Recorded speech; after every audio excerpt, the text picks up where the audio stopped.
It's 2018, coming towards the end of January, and I've just finished planning out my training blocks from now until my peak sometime in summer, probably July, and I could not be more excited. There's a big ramp in front of me and I cannot be more excited to get up it.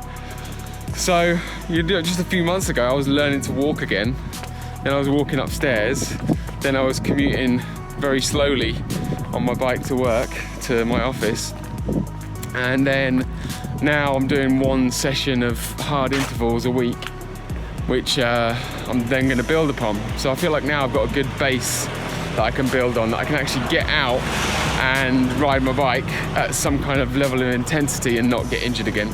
Because this is the thing in recovery, the key to recovery is just letting your body do its thing and giving it more time than you ever thought it needed. Because the more time you give it, the more it's going to thank you. The biggest thing in recovery, the downfall, is that you think you're all right, you go out and do what you were doing before again, and you're back to square one.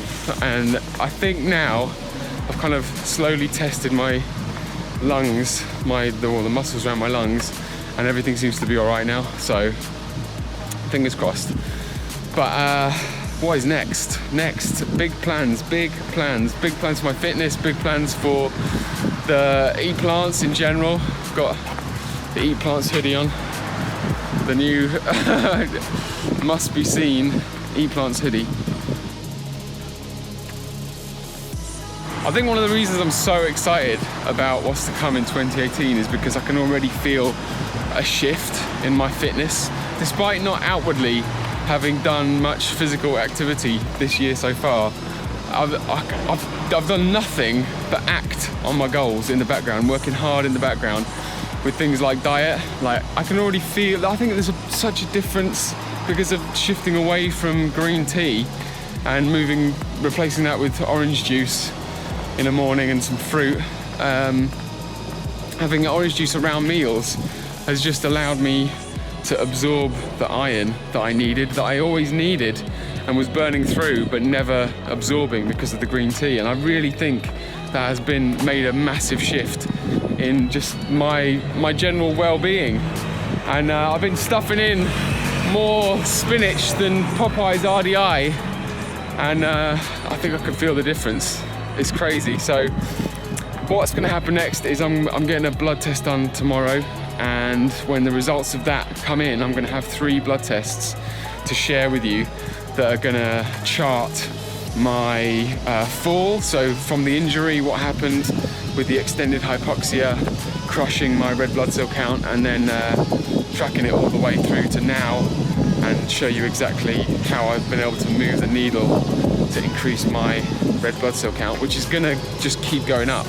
This is just the beginning, but I want to get in there early at the beginning of the year and just show you, what I've been doing to blood dope basically with my diet, and I can feel the difference. Or I'm just I'm so excited for the weather to change just a little bit, for me to allow me to get out on the bike a little bit more, and because the hills are where it's at. The hills are where my fitness is at, and that's where I need to be. So I'm going to be working hard up until March here in London, and then I'm going to be flying out somewhere where it's hot and a bit like Tenerife, but this time uninjured, hopefully.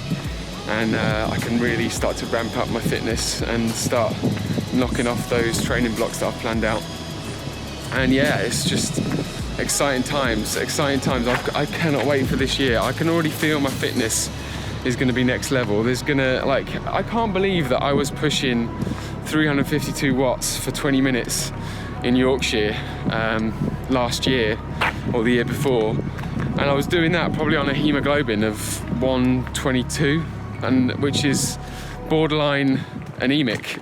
So if I've moved the needle anything, it's going to make such a difference, and I can't wait to see what kind of difference it's going to make as soon as the weather starts to turn a little bit better and I can get out on the bike a little bit more. As much as at the moment I just want to go. I just want to go, and that's what I'm feeling when I'm using my body as my transport to get to and from wherever I'm going at the moment. That's what I'm using as the opportunity to start ramping up my fitness. when I'm commuting to work, I just want to go. I just want to go. I just want to race. I want to race everybody. I just want to race everybody. And yeah, I can't wait. I can't wait to see what happens next when I start ramping it up. So I've also got a side project going on, the Cycling Goals podcast, which is all about your cycling goals. It is what it says on the tin.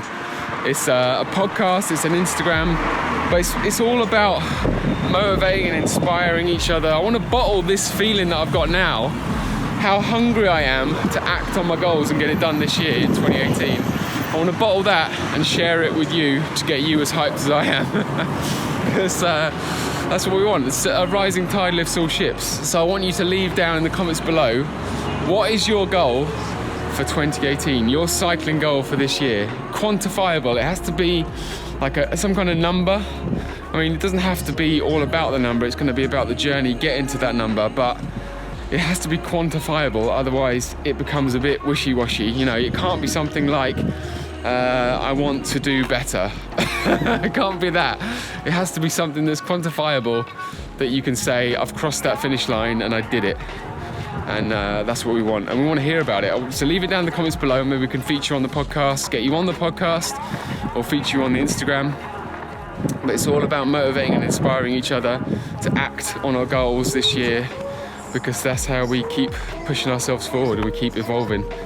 And yeah, I couldn't be more hungry. And like, that's the thing, we want to get each other hungry to succeed in our goals, to get to that finish line.